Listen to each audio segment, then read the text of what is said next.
Hello everyone, welcome back to our channel. Today we are going to complete our next chapter of biology series जो कि है हमारा that is a evolution. आज जो ये chapter है कंप्लीट हो जाएगा। इसके बाद हमारी क्लास 12th की जो सेकेंड यूनिट है that is about a genetics and evolution, ये पूरी यूनिट हमारी कंप्लीट हो जाएगी। As I told you earlier कि हमारी बायोलॉजी सीरीज में क्लास 11th के सारे चैप्टर्स कंप्लीट हो चुके हैं। And if you have any doubt on any topic, please let me know. You can message me on Instagram, Telegram, and all the links of Instagram and Telegram are available on the description box as well.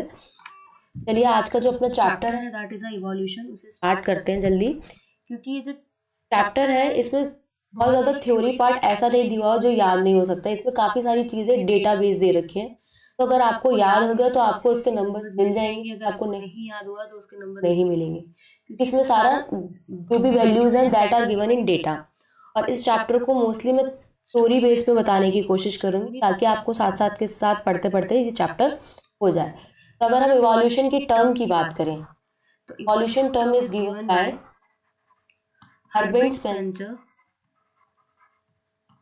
और अगर हम बात कर रहे हैं evolution की, तो evolution का मतलब क्या होता है? एज द नेम सजेस्ट, नाम से ही पता चल रहा है, जब हम लाइफ फॉर्म्स की स्टडी करेंगे, उनकी हिस्ट्री के बारे में पढ़ेंगे, लाइफ फॉर्म्स कैसे बनी या उनकी मतलब पहले क्या आए, फिर लाइफ कैसे आई, अर्थ कैसे आई, इन सब की जब स्टडी करेंगे तो उसे हम इवोल्यूशन बोलते हैं। तो हमारा इवोल्यूशन होता है, they are of two types, दो तरीके का इवोल्यूशन होता है। या तो सिंपल से कॉम्प्लेक्स चीज़ें बनती जाएंगी या फिर कॉम्प्लेक्स से सिंपल चीज़ें बनती जाएंगी, दो ही कंडीशन हो सकती है। क्योंकि अगर हम देखें सिंपल से जब हमारी कॉम्प्लेक्स बनती है तो हमने एनिमल किंगडम देखा है। याद है एनिमल किंगडम जो चैप्टर था हमारी क्लास 11th का, उसमें हमने जो सबसे सिंपलेस्ट फाइलम पढ़ा था दैट इज अ पॉरीफेरा। इसके बाद बॉडी ऑर्गेनाइजेशन जो है वो डिफिकल्ट होता गया था। तो वही चीज़ है सिंपल टू कॉम्प्लेक्स। अगर कोई भी चीज़ सिंपल है बाद में कॉम्प्लेक्स होती जा रही है तो ऐसे इवोल्यूशन को हम क्या कहेंगे? That is a progressive evolution. Whereas अगर हम बात करें कॉम्प्लेक्स टू सिंपल की, मतलब कोई भी चीज़ कॉम्प्लेक्स है और इवॉल्व होती जा रही है, उसमें चेंजेस आते जा रहे हैं और इवॉल्व होकर वो सिंपल से सिंपल होती जा रही है, ठीक है, तो ऐसे इवोल्यूशन को हम कहेंगे that is a retrogressive evolution. अगर आपको कॉम्प्लेक्स टू सिंपल का एग्जांपल लेना है तो मैं बता दे रही हूँ, जस्ट ताकि आपको ये पता चले कि मैंने कॉम्प्लेक्स टू सिंपल किस टर्म में बात की है। जैसे कि अगर आपने पहले कंप्यूटर्स देखे होंगे तो पहले कंप्यूटर्स कितने बड़े बड़े होते थे। इसके बाद फिर हमारी एलईडी स्क्रीन वाले कंप्यूटर्स आए, फिर लैपटॉप आए, फिर इसके बाद हमारे एप्पल के लैपटॉप चलने लगे, देन अब तो पेन टैब चल रहा है, टैबलेट चल रहे हैं, तो मतलब कितनी ज़्यादा सिंपलेस्ट होती जा रही है। तो ये भी एक तरीके का इवोल्यूशन ही है, लेकिन ऐसे इवोल्यूशन को हम क्या कहते हैं? That is a retrogressive evolution. ये जो मैंने लैपटॉप का एग्जांपल दिया है इससे इसका कोई लेना देना नहीं है, जस्ट आपकी नॉलेज के लिए कि कॉम्प्लेक्स टू सिंपल क्या हो सकता है, मैंने उसके लिए एग्जांपल बताया। इसके बाद हम आगे बढ़ते हैं कि हमारे एनसीईआरटी में इंट्रोडक्शन पार्ट में क्या दिया हुआ है। अगर हम इंट्रोडक्शन पार्ट की बात करें तो हमारे यहाँ पे इवोल्यूशनरी बायोलॉजी की डेफिनेशन दे रखी है, तो मैंने आपको पहले ही बता दी। That is a study of history of life forms on the earth. Earth में जितनी भी लाइफ फॉर्म्स प्रेजेंट हैं उनकी स्टडी करना, उनकी हिस्ट्री के बारे में पढ़ना, ये लाइफ फॉर्म्स कैसे आए, इन सब की चीज़ों के बारे में पढ़ने को हम इवोल्यूशनरी बायोलॉजी कहते हैं।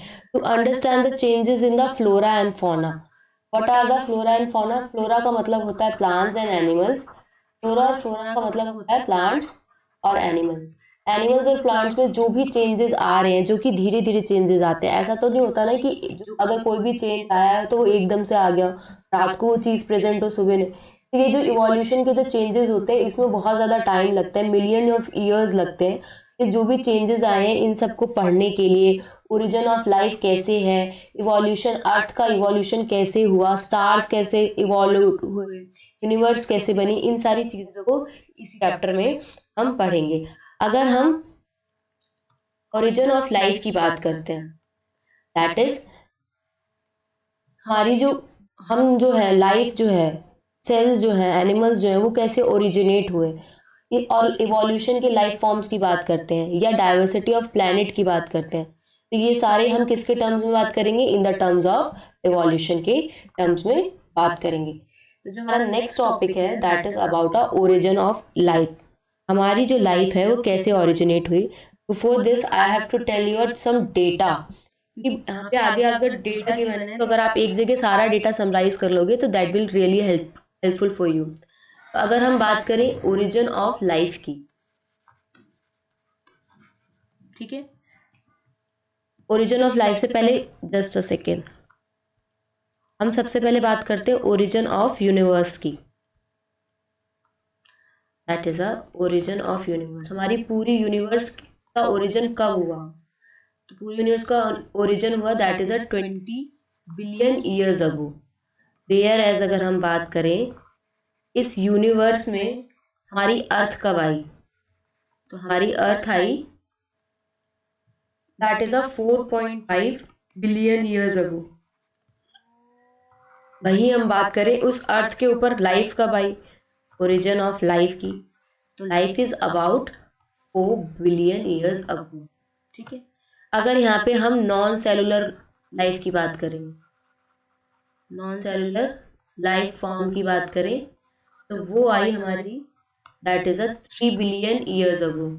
और वेयर एज अगर हम सेलुलर लाइफ फॉर्म की बात करें तो ये आई हमारी that is a 2 billion year ago. तो अगर हम ओरिजिन ऑफ अर्थ और लाइफ के देख रहे हैं तो उसमें कितने का अंतर है, that is a 500 million years अगो का। तो यहाँ से हम क्या कंक्लूजन निकाल सकते हैं इन दोनों स्टेटमेंट, इन दोनों डेटा से? यहाँ से ये कंक्लूजन निकल सकता है कि जो लाइफ अपीयर्ड हुई थी, लाइफ अपीयर्ड कब हुई थी, दैट इज अ 500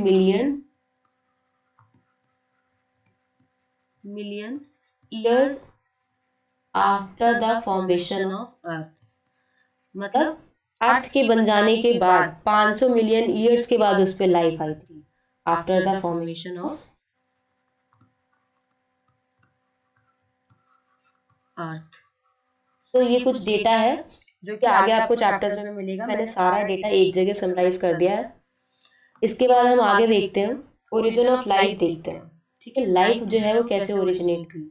तो इस पैराग्राफ में जो बात की गई है इसमें हम स्टार्स की बात करते हैं। तो जो स्टार्स होते हैं वो कैसे आते हैं? अगर हम स्टार्स की बात करें तो जैसे कि हम रात को जब स्टार्स देखते हैं तो क्या हम आज देख रहे हैं? नहीं, जो भी हम रात को स्टार्स देखते हैं that we are looking into a past, हम पास्ट देख रहे होते हैं, क्योंकि जो स्टार्स हैं वो अर्थ से बहुत ज़्यादा डिस्टेंस की दूरी पे हैं। ठीक है, तो जब वो बहुत ज़्यादा डिस्टेंस की दूरी पे है तो ऐसा तो है नहीं कि स्टार्स ने अपनी लाइट आज एमिट करी और आपको आज ही देखने को मिल गई, क्योंकि उनका डिस्टेंस इतना ज़्यादा है। तो स्टार्स को अपनी light million of years back emit करनी पड़ती है। अगर कोई भी स्टार है या उसी स्टार को अगर आप कंसिडर कर लें जैसे वो एक ऑब्जेक्ट है, कंसिडर स्टार को अगर हम ऑब्जेक्ट कंसिडर करते हैं, जैसे एक स्टार है उसने अपनी लाइट को एमिट किया। ठीक है, अब स्टार का अर्थ से जो डिस्टेंस है वो बहुत ज़्यादा दूर है। ठीक है, तो उसके लिए जो स्टार है वो अपनी लाइट एमिट करता है, कब एमिट करेगा? मिलियन ऑफ ईयर्स बैक, बहुत साल पहले लाइट एमिट करेगा, और जिसमें वो ट्रिलियंस ऑफ किलोमीटर कवर करता है। कितने किलोमीटर कवर करता है? Trillions of kilometre. जब वो इतना कवर करता है तब जाके वो हमें स्टार्स दिखते हैं। जो स्टार्स की जो लाइट है वो तब जाके हमें दिखती है। इसका मतलब अभी अगर आप रात को जाएं जो आपको स्टार दिख रहा होगा, इसका मतलब उसकी journey million of years back start हो गई होगी, उसने ट्रिलियंस ऑफ किलोमीटर कवर किए होंगे ताकि वो जो स्टार की लाइट है वो आज आपको दिख सके। This is all about the star light. ठीक है, वेयर एज अगर हम बात करें अपने इमीडिएट सराउंडिंग में देखें, अगर आप बाहर निकलते हो, आप बाहर भी नहीं भी निकल रहे हो, आप कोई भी ऑब्जेक्ट तुरंत देखते हो, तुरंत आपको दिख जाता है, बिकॉज वी आर उनके बीच में डिस्टेंस कम है और वो प्रेजेंट में चल रहा है। वेयर एज अगर हम स्टार्स की बात करें तो जब भी हम स्टार्स को देखते हैं तो we are looking into a past, हम पास्ट में झांक रहे हैं। ठीक है, तो वही पैराग्राफ में लिखा है when we look at stars on a clear night sky, जब हम रात को स्टार्स को देखते हैं स्काई में, तो हम जब भी स्टार्स देखते हैं नाइट में तो we are looking into back in a time, मतलब हम क्या देख रहे होते हैं? That is a past. Whereas अगर हम स्टेलर डिस्टेंस की बात करें तो जो स्टेलर डिस्टेंस होता है that is always measured in light years. ठीक है, इसका मतलब आज जो भी हम ऑब्जेक्ट देख रहे हैं, whatever we today see in as a object, इसका मतलब उसकी जो लाइट है वो कब स्टार्ट हुई होगी? Million of years back, million of years back इतने साल पहले स्टार्ट हुई होगी, जिसने ट्रिलियंस ऑफ किलोमीटर कवर किया होगा ताकि वो आज हमारी आंखों तक पहुंच सके। However, when we see a object in our immediate surrounding, हम अपनी तुरंत की सराउंडिंग में कोई भी ऑब्जेक्ट देखते हैं वो हमें तुरंत का तुरंत दिख जाता है, just because we are in the present time. Then we see a stars, इसके बाद जब अगर हम स्टार्स देख रहे हैं तो we apparently are peeping into the past, मतलब हम पास्ट में झांक रहे हैं। तो ओरिजिन ऑफ लाइफ, अगर हम लाइफ के ओरिजिन की बात करें तो वो सबसे ज़्यादा यूनिक इवेंट है, एक सबसे ज़्यादा यूनिक इवेंट है अगर पूरी यूनिवर्स की हिस्ट्री की बात करें, ठीक है। अगर हम यूनिवर्स की हिस्ट्री पढ़ते हैं तो उसमें सबसे ज़्यादा यूनिक इवेंट क्या है, that is a origin of life. हमारी जो पूरी यूनिवर्स है वो बहुत ज़्यादा वास्ट है। अगर उसी यूनिवर्स के कंपैरिजन में हम अर्थ की बात करें तो अर्थ एक छोटा सा सिर्फ तिनका है, that is almost a SPAC. ये जो हमारी यूनिवर्स है that is about a almost 20 billion years old, ठीक है। इस यूनिवर्स के अंदर हमें बहुत सारे ह्यूज क्लस्टर देखने को मिलते हैं गैलेक्सीज के, और उन गैलेक्सीज के अंदर स्टार्स प्रेजेंट होते हैं, क्लाउड ऑफ गैसेस प्रेजेंट होती है और डस्ट प्रेजेंट होती है। अगर वहीं पे हम यूनिवर्स के साइज की बात करें तो अर्थ कितना है, that is indeed a SPAC, मतलब एक छोटा सा तिनका। तो यहाँ पे अगर हम यूनिवर्स की बात कर रहे हैं, if we are talking about a universe, so this is our universe, ये पूरी हमारी क्या है, that is a red area, that is a universe. इस यूनिवर्स के अंदर, इस यूनिवर्स के ये छोटे छोटे हमारी गैलेक्सीज या बड़ी या छोटी या कैसी भी किसी भी साइज की गैलेक्सीज प्रेजेंट है। तो दीज आर गैलेक्सीज। इस गैलेक्सीज के अंदर क्या प्रेजेंट है, that is clouds of gases, stars and dust, ये सारी हमारी इसके अंदर गैलेक्सीज के अंदर प्रेजेंट है, ठीक है। इसी गैलेक्सी में एक हम मिल्की वे गैलेक्सी की बात करते हैं, इसी गैलेक्सी में एक मिल्की वे गैलेक्सी आती है जिसको हम क्या कहते हैं, दैट इज अर्थ, ठीक है। इसका ओरिजिन कितना दिया हुआ, that is a 4.5 billion years ago, ठीक है। तो दिस इज, यहाँ पे हमारी मिल्की वे गैलेक्सी की बात हो गई। इसके बाद एक थ्योरी आई थी, वो थ्योरी क्या थी, that is a big bang theory. वो क्या एक्सप्लेन करती है, the concept of the origin of universe. Universe के अगर कॉन्सेप्ट को हमें समझना हो तो उसके लिए यही थ्योरी यूज हुई थी, that is a big bang theory, ठीक है। तो अगर हम देखें तो यहाँ पे हम लिख लेते हैं, that is a the big bang theory. ये जो बिग बैंग थ्योरी होती है ये क्या एक्सप्लेन करती है, explain the origin of universe, universe के ओरिजिन को एक्सप्लेन करती है, ठीक है। इसमें हम क्या बात करते हैं, इस बिग बैंग थ्योरी की अगर बात की जाए तो इस बिग बैंग थ्योरी में क्या बात होती है, इसके अंदर एक हम ह्यूज एक्सप्लोशन की बात करते हैं, इतना बड़ा एक्सप्लोशन जिसको हम इमेजिन नहीं कर सकते, ठीक है। वो जब ह्यूज एक्सप्लोशन हुआ तो क्या हुआ, जो हमारी यूनिवर्स थी वो क्या हो गई, एक्सपेंड हो गई, और हमारा जो टेम्परेचर था वो नीचे गिर गया, मतलब टेम्परेचर कम्स डाउन, कम हो गया, ठीक है, टेम्परेचर केम डाउन। इसके बाद यहीं पर हमारे हाइड्रोजन और हीलियम फॉर्म्ड हुए, ठीक है, थोड़े टाइम बाद, आफ्टर सम टाइम। और जितनी भी गैलेक्सीज थी, ठीक है, सॉरी, जितनी भी गैसेस थी वो सारी क्या हो गई, कंडेंस हो गई। गैसेस क्या हो गई, दैट दे आर कंडेंस्ड। जब गैसेस जो कंडेंस हो गई, कब कंडेंस होंगी, अंडर अ ग्रेविटेशन,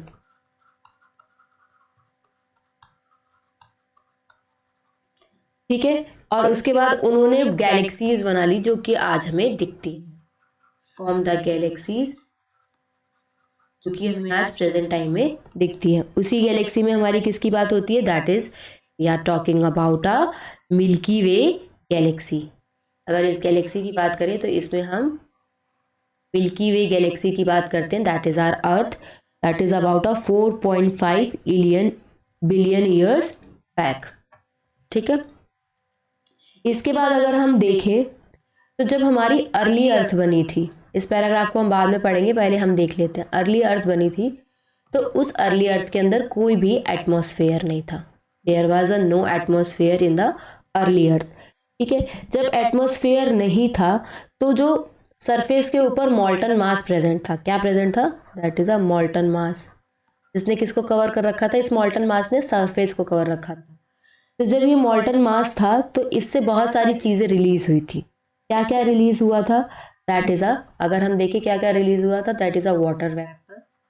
वाटर के वेपर्स रिलीज हुए थे, मीथेन रिलीज हुई थी, कार्बन डाइऑक्साइड रिलीज हुई थी और अमोनिया रिलीज हुई थी। ठीक है, ये सारी चीजें रिलीज हुई थी। ठीक है, वहीं अगर हम यूवी रेस की बात करें तो सन से क्या आती है? दैट यहाँ पे जो हमारे सन से जो होती है वो यूवी रेज आती हैं। ठीक है, तो उसने ना वाटर को ब्रेक कर दिया था। इस वाटर को ब्रेक करने के लिए कौन आई? That are UV rays. और वाटर को ब्रेक किया और इसमें इसे कन्वर्ट कर दिया हाइड्रोजन और ऑक्सीजन में। ठीक है, इसके बाद ये जो लाइटर पार्ट था हाइड्रोजन का वो एस्केप हो गया, मतलब हट गया। ठीक है, इसके बाद ये जो हमारी ऑक्सीजन थी ये ऑक्सीजन जाके कंबाइन हो गई। ठीक है, किसके साथ कंबाइन हुई? या तो अमोनिया के साथ कंबाइन होगी या फिर मीथेन के साथ कंबाइन होगी। जब ये इन दोनों के साथ कंबाइन हो गई तो इसने क्या बनाया? इसने बनाया that is a water, carbon dioxide और other things. Water, carbon dioxide and other things. ठीक है, इसके बाद हमारी क्या बनी? ओजोन लेयर बनी। ठीक है, देन क्या हुई? ओजोन लेयर फॉर्म्ड हुई। जैसे ही वाटर वेपर जो थे वो कूल होते थे तो वो रेन की फॉर्म में गिरने लगते थे। ठीक है, वाटर वेपर कैसे गिरने लगते थे? In the form of rain. और जितना भी अर्थ के अंदर डिप्रेशन हो रखा होता था, दैट इज जो गड्ढे तरीके के हो रखे होते थे, उन सबको फिल करते थे और किस में कन्वर्ट हो जाते थे? That is converted into a ocean. ठीक है, water vapour fail in the form of rain की फॉर्म में गिरते थे और ओशियंस बना लेते थे। इसके बाद अगर यहाँ पे हम देखें कि फिर हमारी जो लाइफ थी वो कब देखने को मिली थी? दैट इज, अगर हम ओरिजिन ऑफ लाइफ की बात करें तो लाइफ जो थी वो 500 मिलियन ईयर्स 500 मिलियन ईयर्स के बाद जब अर्थ फॉर्म हो गई थी उसके बाद हमें लाइफ देखने को मिली थी। That is about a 4 billion years ago. This is all about a big bang theory. ठीक है, तो अब हम एनसीईआरटी देख लें कि बिग बैंग थ्योरी में क्या होता है। इसमें हम ओरिजिन ऑफ यूनिवर्स को एक्सप्लेन करते हैं। ठीक है, कि यूनिवर्स का ओरिजिन जो है वो कैसे हुआ उसके बारे में बात करेंगे। तो यहाँ पे हम एक सिंगुलर ह्यूज एक्सप्लोजन की बात करते हैं जिसको फिजिकल टर्म्स में इमेजिन नहीं किया जा सकता। ठीक है, इमेजिन ही नहीं कर सकते, इतना बड़ा धमाका हुआ था। तो वो जो यूनिवर्स क्या हुई? फैल गई, एक्सपेंड हो गई और टेम्परेचर क्या हो गया? That is came down. ठीक है, हमारे जो हाइड्रोजन और हीलियम थे वो बन गए थोड़ी देर बाद। गैसेस जो है वो कंडेंस हो गई अंडर आ ग्रेविटेशन और उन्होंने गैलेक्सीज बना ली जैसे कि आज के प्रेजेंट डे यूनिवर्स में हमें दिखती है। उसी सोलर सिस्टम में एक मिल्की वे गैलेक्सी है जिसे हम अर्थ कहते हैं। दैट इज कब बनी है? Suppose to be formed about 4.5 billion years back. इसी अर्थ के पास जब हमारी अर्ली अर्थ बनी थी तो कोई भी एटमॉस्फेयर प्रेजेंट नहीं था। There was no atmosphere on early earth. ठीक है, तो जो मॉल्टन मास था जिसने सरफेस को कवर कर रखा था उसमें से water vapour, methane, carbon dioxide और अमोनिया रिलीज होता था। ठीक है, और जो हमारी यूवी रेज थी वो सन से आती थी और उसने सन से आने के बाद वाटर को ब्रेक कर दिया था हाइड्रोजन और ऑक्सीजन में। तो जो लाइटर ऑक्सीजन थी वो लाइटर हाइड्रोजन जो थी वो क्या हो गई? एस्केप हो गई, मतलब हट गई। फिर जो हमारा ऑक्सीजन बना कहाँ से? जो वाटर के ब्रेक स्प्लिटिंग से ऑक्सीजन बना, उस ऑक्सीजन से हम जब अमोनिया और मीथेन को कंबाइन कर देते हैं तो हमें क्या देखने को मिला? हमारा वाटर बन जाता है, कार्बन डाइऑक्साइड बन जाता है और अदर कंपाउंड्स बन जाते हैं। ठीक है, फिर हमारी ओजोन लेयर भी जो है वो भी फॉर्म्ड हो गई। ठीक है, जैसे ही वाटर वेपर जो है वो कूल हो जाते थे तो वो वाटर वेपर रेन की फॉर्म में गिरने लगते थे और जितना भी डिप्रेशन होता था अर्थ के अंदर उन सबको फिल करते थे और क्या बना देते थे? ओशियंस बना सकते थे। इसके बाद यहीं से हमें देखने को मिला जो लाइफ थी वो 500 million years after the formation of earth. Earth formation के बाद 500 मिलियन ईयर्स के बाद हमें लाइफ देखने को मिली थी। तो अगर हम वैल्यू देखेंगे that is about a 4 billion years back. This is all about a big bang theory. ठीक है, यहाँ से अब हम आगे बढ़ते हैं कि did life come from a outer space. फिर थोड़ी देर बाद ये क्वेश्चन आया कि जो लाइफ है वो आउटर स्पेस से आती है। तो बहुत सारे ऐसे साइंटिस्ट थे जो ये मानते थे कि जो लाइफ है वो आउटर स्पेस से आती है। ठीक है, ठीक है, और उन्होंने यूनिट ऑफ लाइफ को क्या कंसिडर किया था? उनके हिसाब से यूनिट ऑफ लाइफ थी दैट इज अ स्पोर्स। क्या थी? स्पोर्स। देखो, अगर इसे हम सीरियल वाइज पढ़ेंगे कि किस पहले कौन से साइंटिस्ट आए कौन से, तो इसका थोड़ा अलग फॉर्मेट होगा। But we are more concentrating on the NCERT. तो इस एनसीईआरटी में जैसे लिखा है मैं उसी हिसाब से बता रही हूँ। अगर कोई साइंटिस्ट के बारे में नाम बताना होगा एज मच रिक्वायर्ड होगा तो मैं बता दूंगी, नहीं तो जितना एनसीईआरटी में लिखा है दैट वाज सफिशिएंट। ठीक है, तो बहुत सारे ऐसे साइंटिस्ट थे तो जो ये मानते थे कि जो लाइफ है वो बाहर से आई है। बहुत सारे ऐसे थिंकर्स भी थे, जो ग्रीक थिंकर्स जिनकी बात कर रहे हैं, जो ग्रीक से थे, उनका मानना था जो यूनिट ऑफ लाइफ है उसको वो स्पोर्स बोलते थे, जो कि अलग अलग प्लैनेट में ट्रांसफर कर दी जाती है। ठीक है, तो यहाँ पे ये जो स्पोर्स की बात हो रही है, तो यहाँ पे कौन सी थ्योरी की बात हो रही है? That is we are talking about the theory of panspermia. कौन सी थ्योरी की बात कर रहे हैं? पैनस्पर्मिया। इसी थ्योरी को हम कॉस्मोजोइक थ्योरी भी बोलते हैं। ठीक है, इसके हिसाब से जो यूनिट ऑफ लाइफ थी दैट इज अ, क्या थी यूनिट ऑफ लाइफ? स्पोर्स। ठीक है, तो panspermia is still a favourite idea for some astronomers. बहुत सारे एस्ट्रोनॉमर्स ये भी मानते थे कि पेनिस्पर्मिया से ही लाइफ ओरिजिनेट हुई है। बहुत टाइम बाद, for a long period of time, बहुत बार ये भी माना जाता था जो लाइफ है वो डेड और रूटिंग मैटर से आती है। ठीक है, लाइफ कहाँ से आती है? That is coming out from a dead और रूटिंग मैटर। ठीक है, तो ये जो थ्योरी थी that is a theory of spontaneous generation. ठीक है, थ्योरी ऑफ स्पॉन्टेनियस जनरेशन मतलब लाइफ कहां से आ रही है? That is life coming from mud and straw. Life came out from mud and straw. ठीक है, इसी थ्योरी को हम एबाइजेनिस थ्योरी भी कहते हैं। इसी थ्योरी का दूसरा नाम क्या है? That is a theory of abiogenesis. पता है एनसीईआरटी में एक स्मॉल से पैराग्राफ में भी बहुत सारी चीजें बता दी जाती। ठीक है, तो ये जो थ्योरी थी स्पॉन्टेनियस जनरेशन की, इस थ्योरी को डिसअप्रूव कर दिया था। ठीक है, इस थ्योरी को किसने डिसअप्रूव किया? That this theory was disapproved by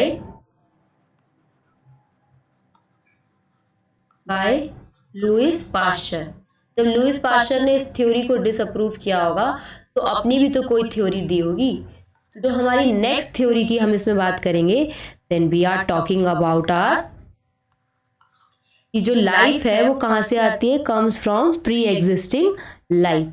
जो लाइफ पहले से ही प्रेजेंट है उसी में से लाइफ आती है। Life existing from pre existing life. ठीक है, प्री एग्जिस्टिंग लाइफ से ही लाइफ आती है। तो उन्होंने क्या किया? एक प्री स्टरलाइज फ्लास्क लिया और उसके अंदर उन्होंने किल्ड ईस्ट डाल दिया। ठीक है, तो उन्हें देखने को मिला कि उसमें से कोई लाइफ नहीं आ रही। ठीक है, फिर उसी फ्लास्क को उन्होंने एयर में रखा। फिर उन्होंने देखा नए नए लिविंग ऑर्गेनिज्म आ रहे हैं किल्ड ईस्ट से। तो यहाँ पे स्पॉन्टेनियस जनरेशन वाली जो थ्योरी थी उसको सबने डिसमिस किया वंस फॉर एंड ऑल, और लुइस पास्चर की ये जो थ्योरी थी that is life existing from pre existing life, इसको माना। लेकिन हमारा आंसर तो अभी भी नहीं पता चला। यहाँ पे इस लुइस पास्चर की थ्योरी से ये पता चल रहा है कि लाइफ जो है वो प्री एग्जिस्टिंग लाइफ से आती है, लेकिन कभी ना कभी जो लाइफ फर्स्ट जो लाइफ है वो कहाँ से आई? लुइस पास्चर ने तो इसके बारे में नहीं बताया। तो वही चीज लिखी हुई है कि some scientist believe that it comes from the outside. Early Greek thinkers thought unit of life को हम स्पोर्स बोलते हैं, जो कि अलग अलग प्लैनेट्स में ट्रांसफर कर दी जाती है इंक्लूडिंग द अर्थ। वहीं अगर हम पैनिस्पर्मिया की बात करें तो still a favourite idea for some astronomers. For a long time ये बिलीव किया जाता था कि जो लाइफ है वो डेड एंड रूटिंग मैटर से आ रही है, लाइक स्ट्रॉ एंड मड।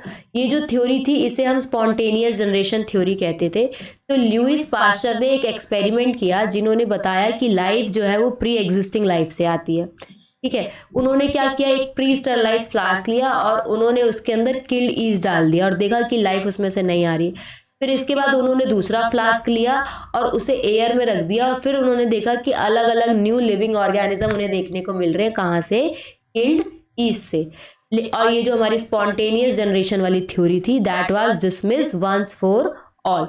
यहाँ से लेकिन हमारा आंसर तो अभी भी नहीं आया ना कि जो फर्स्ट पहली लाइफ फॉर्म जो थी वो कहाँ से आई।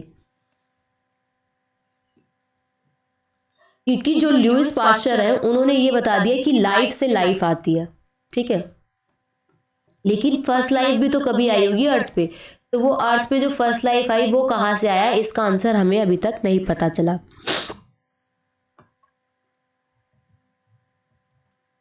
तो जो हमारी नेक्स्ट थ्योरी आई that is a Oparin and Haldane hypothesis या Oparin and Haldane theory.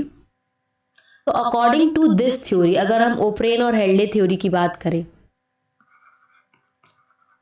That is a Oparin and Haldane hypothesis, अगर हम इस थ्योरी की बात कर रहे हैं तो इस थ्योरी के हिसाब से ये जो हमारे ओपेरेन थे that is from, he is from Russia, whereas Haldane is from England. ठीक है, इसके बाद इन्होंने क्या बताया, इनके इनके हिसाब से जो इनका जो मेन काम था, उन्होंने इस चीज के बारे में बताया कि जो ये लाइफ होती है, जस्ट अ सेकेंड,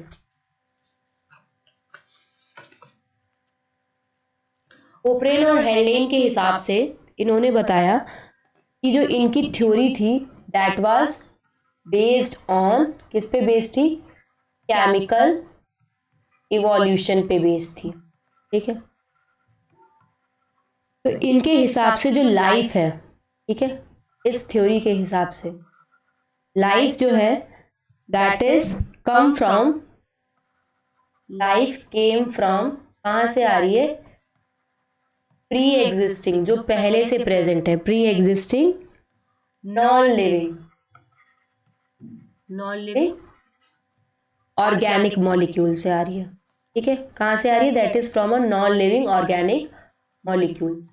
और वो नॉन लिविंग ऑर्गेनिक मॉलिक्यूल्स क्या है, that are RNA and protein. ठीक है,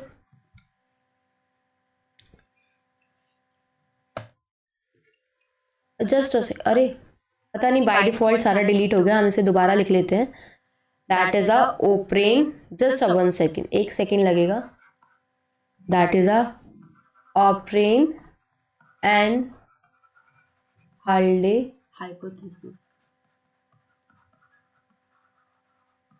ठीक है, इस ओप्रेन और हार्डे हाइपोथेसिस के हिसाब से operon from, he was from Russia, ये रशिया से थे, और हमारे हार्डेन कहाँ से थे, ही इज फ्रॉम इंग्लैंड। इनकी थ्योरी जो थी वो किस पे बेस्ड थी, बेस्ड ऑन, किस पे बेस्ड थी, बेस्ड ऑन केमिकल इवोल्यूशन। इनकी थ्योरी के हिसाब से लाइफ की अगर बात करें तो लाइफ केम आउट फ्रॉम, कहाँ से निकल के आ रही है, came out from pre existing non living molecule से। ठीक है, नॉन लिविंग ऑर्गेनिक मॉलिक्यूल से। ठीक है,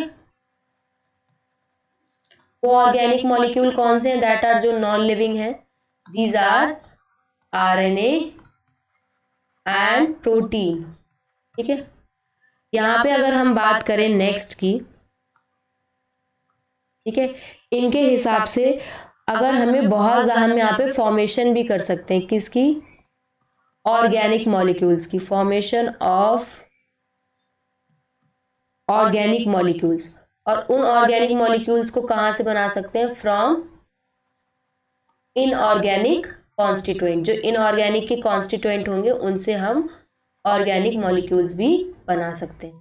ठीक है, तो इस थ्योरी में क्या हुआ, अगर हम इस थ्योरी की बात कर रहे हैं तो इस थ्योरी में हुआ क्या, जितनी भी हमारी जो चीज़ें थी, ठीक है, हमें अर्थ के लिए जो भी चीज़ें चाहिए थी, दैट इज हमने क्या क्या लिया, यहाँ पे क्या क्या प्रेजेंट था, दैट इज अ CO2,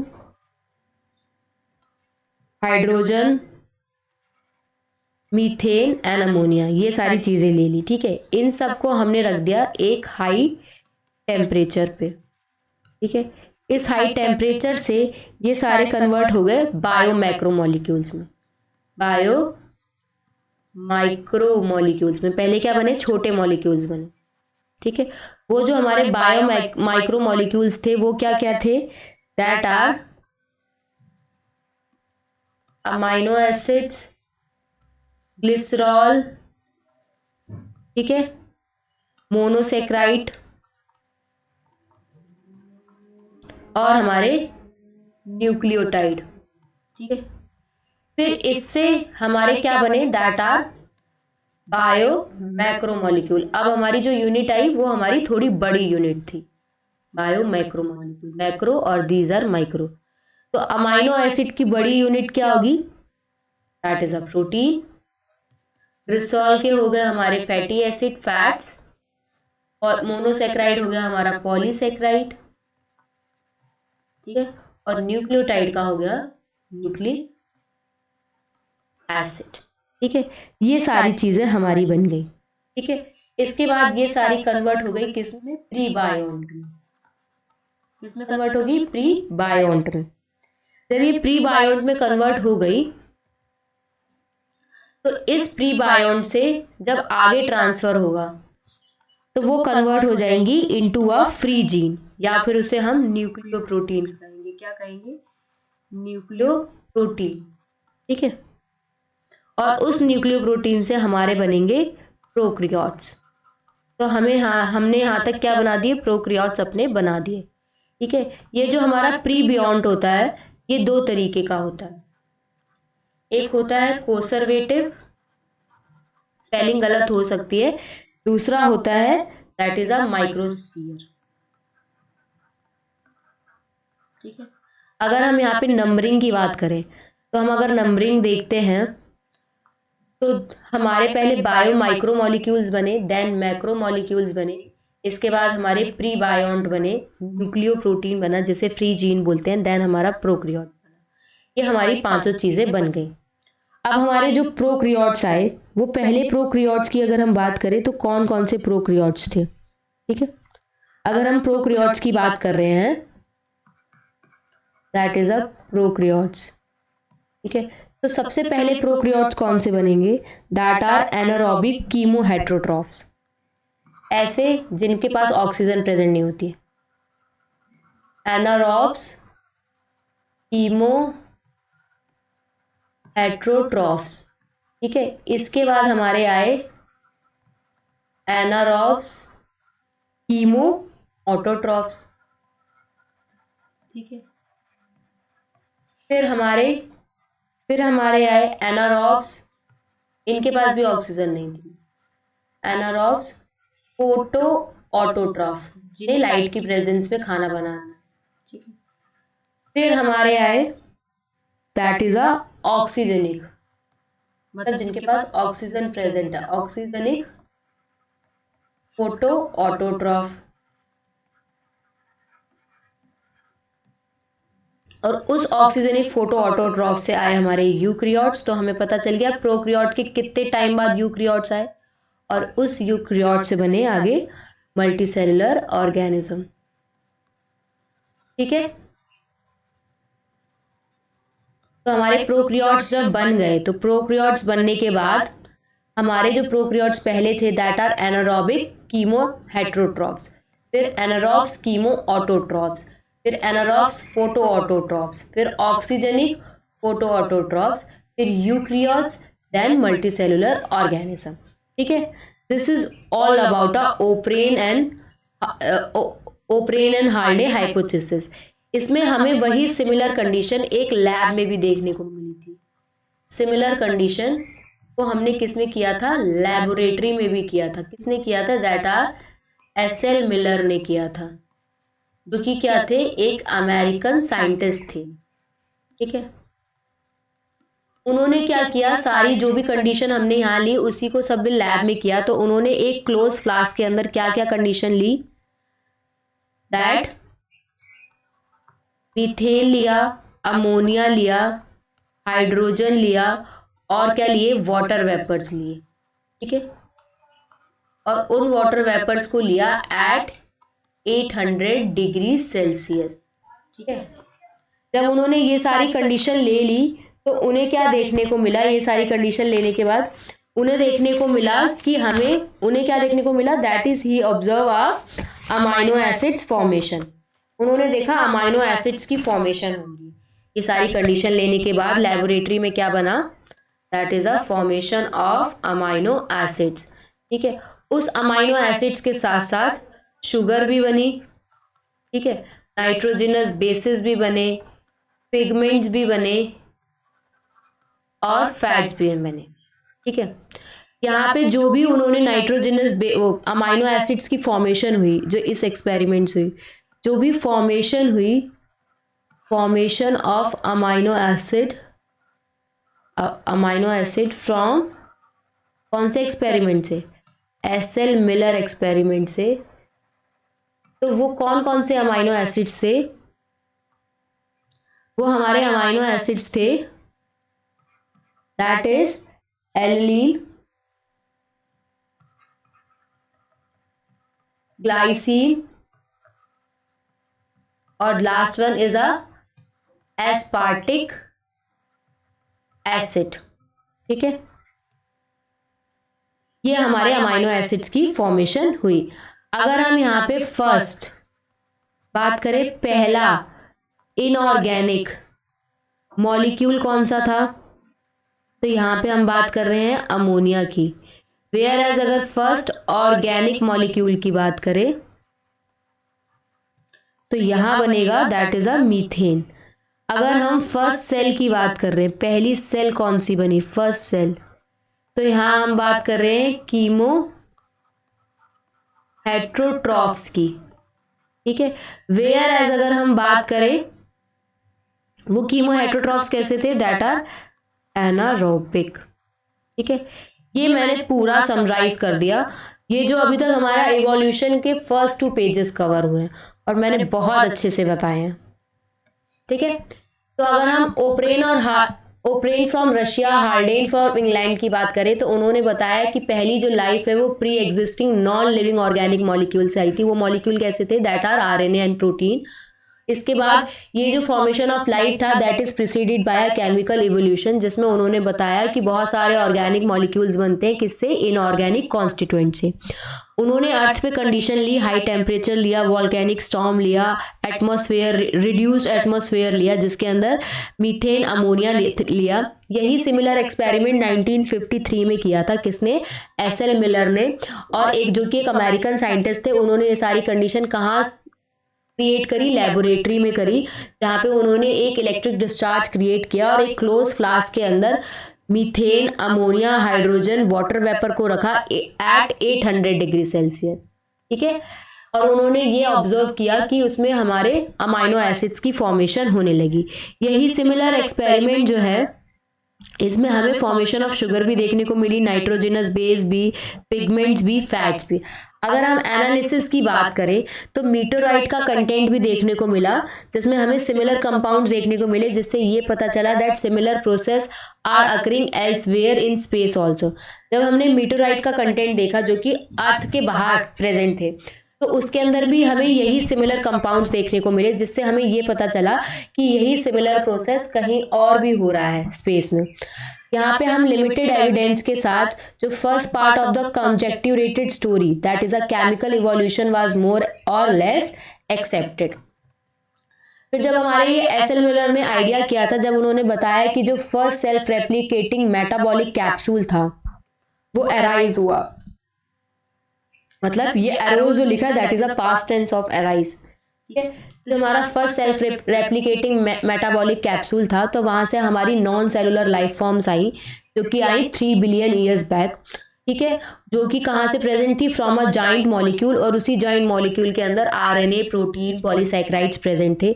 ये जो कैप्सूल्स थे that reproduce their molecule perhaps, इसके बाद वो कैप्सूल मॉलिक्यूल्स में कन्वर्ट हो गए और वहां से हमें अपनी फर्स्ट सेलुलर लाइफ देखने को मिली, that is about a 2000 million years ago. ठीक है, यहाँ पे जो न्यूक्लिक एसिड की बात हो रही है, देखो यहाँ पे न्यूक्लिक एसिड की, तो यहाँ स्पेसिफिकली आरएनए की बात हो रही है। ठीक है, आगे देखते हैं।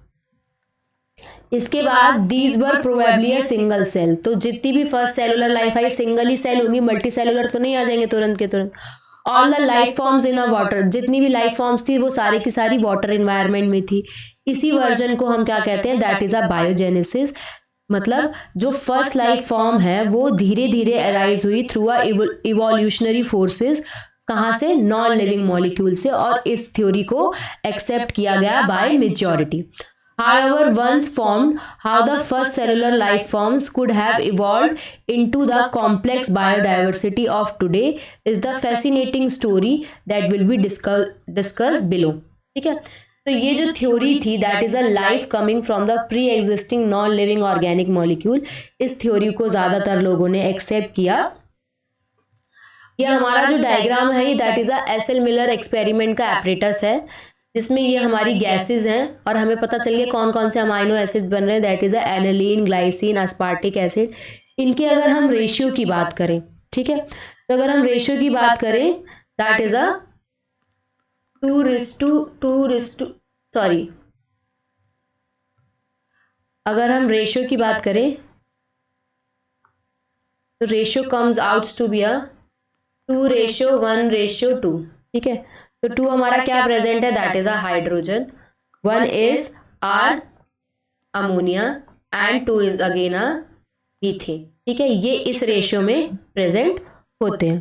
ठीक है, आगे बढ़े, हमारा जो नेक्स्ट टॉपिक है that is a evolution of a life form, जिसमें हम थ्योरी के बारे में पढ़ेंगे। इसमें हम 3 चीजें पढ़ेंगे, एक पढ़ेंगे थ्योरी ऑफ स्पेशल क्रिएशन। ठीक है, स्पेशल क्रिएशन की थ्योरी में के बारे में पढ़ेंगे। सेकंड जो पढ़ेंगे हम that is a Charles Darwin के बारे में पढ़ेंगे। किसके बारे में पढ़ेंगे,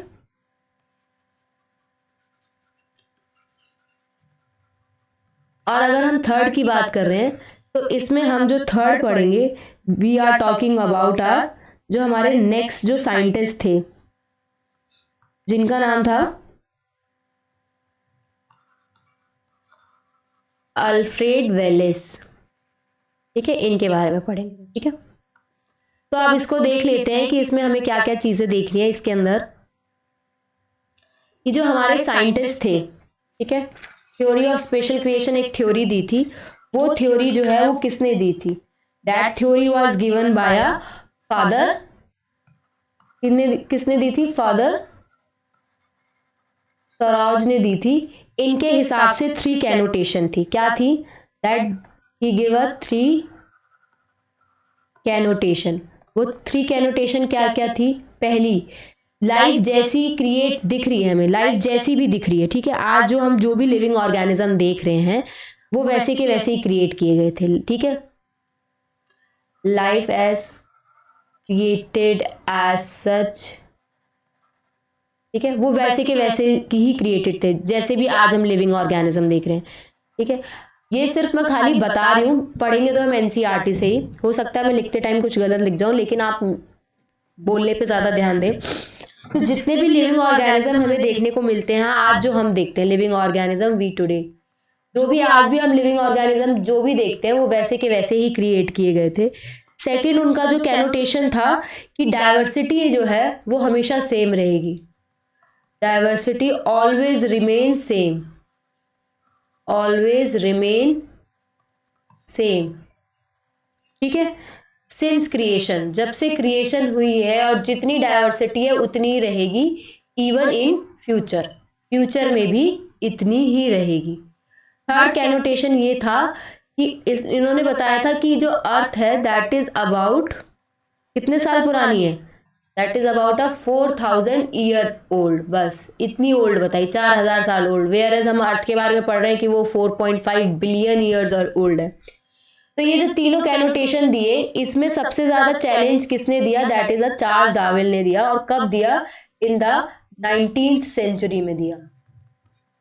ठीक है, 19th सेंचुरी में उन्होंने ये तीनों आइडियाज को स्ट्रांगली चैलेंज किया जब वो घूम रहे थे during his a C voyage.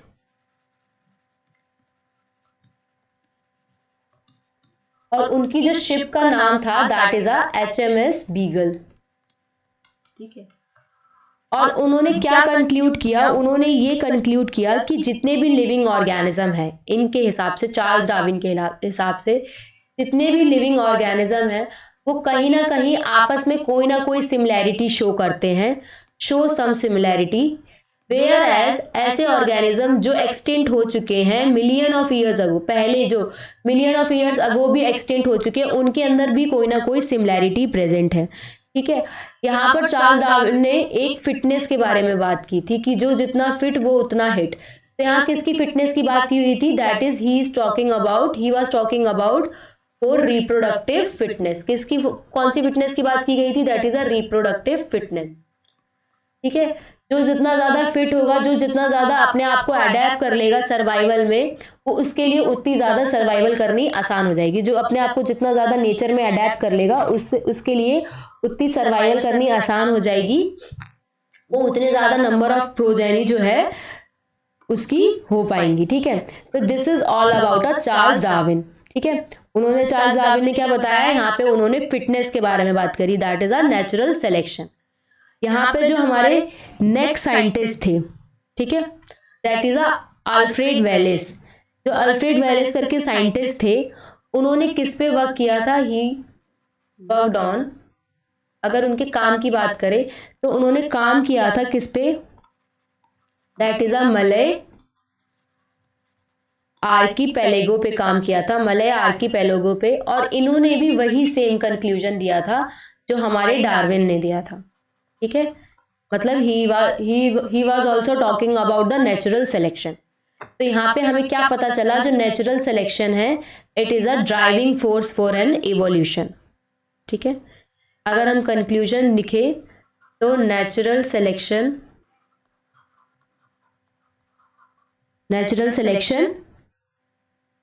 is the driving force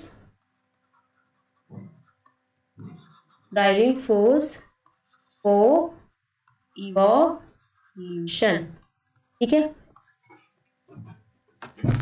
यहाँ देखें, जो हमारे कन्वेंशनल रिलीजियस लिटरेचर थे, उनके हिसाब से थ्योरी ऑफ स्पेशल क्रिएशन थी। That theory was given by father Suarez. इनके हिसाब से 3 कैनोटेशन थी। मैंने सारी चीजें बता दी हैं, लेकिन एनसीईआरटी रीड करना एक अलग ही चीज होती है, क्योंकि अगर कुछ आपका रह जाए तो वो भी कवर हो जाए, नहीं तो यहाँ दूसरी बार पढ़ लिया जाए। मैं एक बार अगर लिख के बता रही हूँ, then I am going to read the NCERT. इसका सिर्फ एक ही पर्पस है कि यहाँ पर हम एक साथ 2 बार पढ़ लेते हैं, तो छूट भी जाता है तो वो भी कवर अप हो जाता है। तो यहाँ पे हमारे 3 कैनोटेशन थे। पहला जो था, जितने भी लिविंग ऑर्गेनिज्म है, जैसे भी हम आज देख रहे हैं, वो वैसे के वैसे क्रिएट किए गए थे, उनके अंदर कोई भी चेंज नहीं है।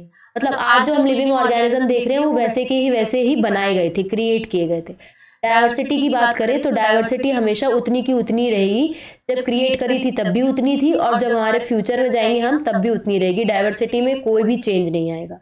अगर अर्थ की बात करें तो अर्थ जो है वो हमारा सिर्फ 4000 साल पुराना। ठीक है, तो ये जो सारे आइडियाज है, इन सबको स्ट्रांगली चैलेंज किसने किया? ड्यूरिंग 19th सेंचुरी में किया गया। और उनकी ऑब्जर्वेशन के हिसाब से जब वो सी वॉयज पे थे इन अ सेल शिप, जिस सेल का क्या नाम है? That is a HMS beagle, जो कि पूरे वर्ल्ड को घूम रहे थे। कौन थे? That was Charles Darwin. उन्होंने ये कंक्लूड किया कि जितनी भी लिविंग फॉर्म्स हैं, जो भी लिविंग फॉर्म्स आपको देखने को मिल रही है, एग्जिस्ट कर रही हैं, उनके अंदर कोई ना कोई सिमिलैरिटी है। ठीक है, आपस में ही सिमिलैरिटी नहीं, मतलब नॉट ओनली अमंग देमसेल्फ, यही नहीं कि सिर्फ आपस के अंदर सिमिलैरिटी है, उनके बीच में भी सिमिलैरिटी है। जो लाइफ फॉर्म्स एग्जिस्ट हो चुकी है, मतलब जो लाइफ फॉर्म्स खत्म हो चुकी है मिलियन ऑफ ईयर्स अगो, उनके अंदर भी कोई ना कोई सिमिलैरिटी प्रेजेंट है। ठीक है, there had been an extinction of different life forms in the years gone by, just as new life forms arises at different periods of history on earth। फिर इसके बाद उन्होंने बताया कि जो अलग अलग लाइफ फॉर्म्स हैं, हर साल दर साल जो है एक्सटेंड हो रही है लाइफ फॉर्म्स, और नई नई लाइफ फॉर्म्स आ रही हैं अलग अलग डिफरेंट डिफरेंट पीरियड्स में हिस्ट्री ऑफ अर्थ में। तो यहाँ पे अगर हम इवोल्यूशन की बात करें तो that is a gradual evolution of life forms. तो लाइफ फॉर्म्स का इवोल्यूशन कैसे है, that is a gradual evolution. यहाँ पे कुछ कैरेक्टरिस्टिक्स की बात करी गई थी जिसकी वजह से सर्वाइवल जो है वो बेटर हो सकता है। वो कैरेक्टरिस्टिक्स क्या थे, क्लाइमेट, फूड, फिजिकल फैक्टर्स, ठीक है, जहाँ पे वो आउटब्रीड अच्छे से कर सकते हैं और जो लेस एंडोर्ड स्पीशीज हैं वो अपने survival under such natural condition अच्छा कर सकती है। अगर हम अनदर वर्ड में बात करें तो यहाँ पे फिटनेस की बात की गई थी कि जो इंडिविजुअल जितना ज्यादा फिट होगा, पॉपुलेशन में जितना ज्यादा फिट होगा वो उतना चलेगा, ठीक है। अकॉर्डिंग टू द डार्विन, अगर फिटनेस की बात करें तो डार्विन के हिसाब से, डार्विन ने किस फिटनेस की बात की थी, सिर्फ रिप्रोडक्टिव फिटनेस की बात की थी, ठीक है। उनके हिसाब से जो जितना ज्यादा फिट होगा, जो जितना ज्यादा फिट होगा एनवायरनमेंट में, उसके पास उतनी ज्यादा प्रोजेनी होगी, leave more progeny as compare to others, hence therefore will survivor more, और वही सबसे ज्यादा सर्वाइव भी कर पाएगा, इसलिए hence are selected by nature, और उसे नेचर सेलेक्ट कर लेगा। इसी को हम क्या कहते हैं, that is a natural selection, और इसी मैकेनिज्म को इम्प्लाई किया गया फॉर इवोल्यूशन, ठीक है। जो जितना ज्यादा फिट होगा उसकी उतनी ज्यादा प्रोजेनी होंगी, वो उतना ज्यादा सरवाइव कर पाएगा, नेचर उसे उतनी जल्दी सेलेक्ट कर लेगा, और इसी को हम नेचुरल सिलेक्शन कहते हैं। यहाँ पर हमने एक दूसरे साइंटिस्ट की भी बात करी, दैट इज अ एल्फ्रेड वेलिस, जो कि हमारे एक नेचुरलिस्ट थे, ठीक है। उन्होंने किस पे काम किया था, दैट इज अ मलय आर्कीपेलेगो पे काम किया था। वो भी इसी कंक्लूजन पे निकल के आए थे सेम टाइम में। कौन से कंक्लूजन पे, जो डार्विन ने कंक्लूजन दिया, यही कि जितनी भी हमारी नई टाइप के ऑर्गेनिज्म होते हैं वो दे ऑल आर रिकॉग्नाइजेबल, जितनी भी लाइफ एग्जिस्ट हो रही है उनके अंदर कहीं ना कोई सिमिलैरिटी, और इन सबके क्या है, that they share a common ancestor, ठीक है। वही कंक्लूजन आ गया जो डार्विन ने दिया था। उनके हिसाब से भी तो यही थी कि जितनी भी लाइफ फॉर्म्स है वो आपस में कोई ना कोई सिमिलैरिटी है, यहाँ तक कि आपस में ही नहीं है, उनके उनके बीच में भी है जो अब एग्जिस्ट नहीं करती, एक्सटेंट हो चुकी है। यहाँ पे जो एंसेस्टर होते हैं वो अलग अलग पीरियड्स में प्रेजेंट हो सकते हैं in the history of earth. अगर अर्थ की हिस्ट्री की बात करें तो अलग अलग पीरियड्स में हमें एंसेस्टर देखने को मिल सकते हैं। वो कौन कौन से पीरियड्स है, that is a impose period और एरा। अगर हम बात करें जियोलॉजिकल हिस्ट्री ऑफ अर्थ की जियोलॉजी की हिस्ट्री की बात करें, वो किससे क्लोजली रिलेटेड है, with the biological history of a earth. तो जो हमारी बायोलॉजिकल हिस्ट्री अर्थ की है और जो जियोलॉजिकल हिस्ट्री अर्थ की है वो आपस में कहीं ना कहीं एक दूसरे से क्या कर रही है, दैट दे आर कोरिलेटिंग, ठीक है। जो हमारा नेक्स्ट टॉपिक है that is about the what are the evidence for evolution. तो अगर हम एविडेंस ऑफ एवोल्यूशन की बात करें तो यहाँ पे हम दो तरीके के एविडेंस की बात करेंगे, ठीक है।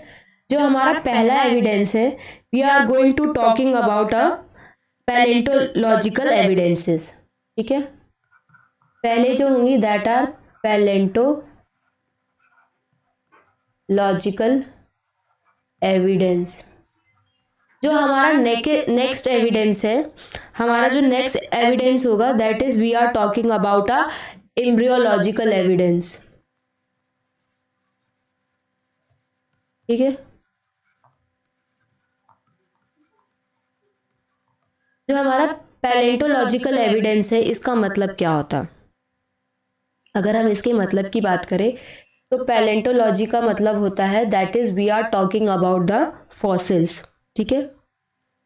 किसकी बात कर रहे हैं, फॉसिल्स की बात कर रहे हैं। अगर उन्हीं फॉसिल्स की जब हम स्टडी करते हैं, अगर हम स्टडी ऑफ फॉसिल की बात करें तो उसको हम कहते हैं दैट इज अ पैलेंटोलॉजी, ठीक है।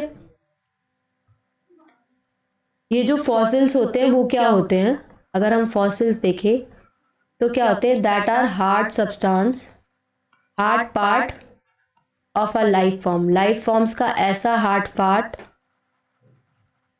लाइफ फॉर्म्स का ऐसा hard part that is found in a rock, जो कि हमें पत्थरों के अंदर मिले। रॉक मीन्स पत्थर, पत्थरों के अंदर ऐसा लाइफ फॉर्म का पार्ट मिले जो कि बहुत ज़्यादा हार्ड है, उसे हम फॉसिल्स कहते हैं। ठीक है, वेयर एज अगर हम रॉक की बात करें तो रॉक क्या होता है, रॉक जो होता है वो क्या बनाता है, सेडिमेंट बनाता है। दैट मीन्स क्या बनाता है, लेयर्स बनाता है। ठीक है, अगर हम अर्थ का क्रॉस सेक्शन करें, अर्थ क्रस्ट का, ठीक है, तो उसके अंदर हमें अलग अलग अरेंजमेंट देखने को मिलेंगे लेयर्स के। अगर हम अर्थ की क्रस्ट का क्या करें, क्रॉस सेक्शन देख करें, तो जब हम क्रॉस सेक्शन करेंगे ना तो उसके अंदर हमें क्या देखने को मिलेंगे, अरेंजमेंट्स ऑफ सेडिमेंट्स देखने को मिलेंगे, अरेंजमेंट्स ऑफ लेयर्स देखने को मिलेंगे। ठीक है, जो कि कैसे होंगे, that is one over the other, एक के ऊपर एक होंगे। ठीक है, अगर हम यहाँ पे बात करें, ये जो यहाँ पे जो एक लेयर प्रेजेंट होगा, ठीक है, इस अगर सिंगल लेयर की बात करें तो एक जो लेयर होगा उसके अंदर जो फॉसिल होंगे, उस लेयर के अंदर जो फॉसिल होंगे, अगर we are talking about only a one layer, तो उसके अंदर जो फॉसिल प्रेजेंट होंगे वो अलग अलग डिफरेंट लाइफ फॉर्म्स को बताएंगे। ठीक है, इसका मतलब ये जो हमारी लेयर्स में, ठीक है, यहां तक ये चीज क्लियर है।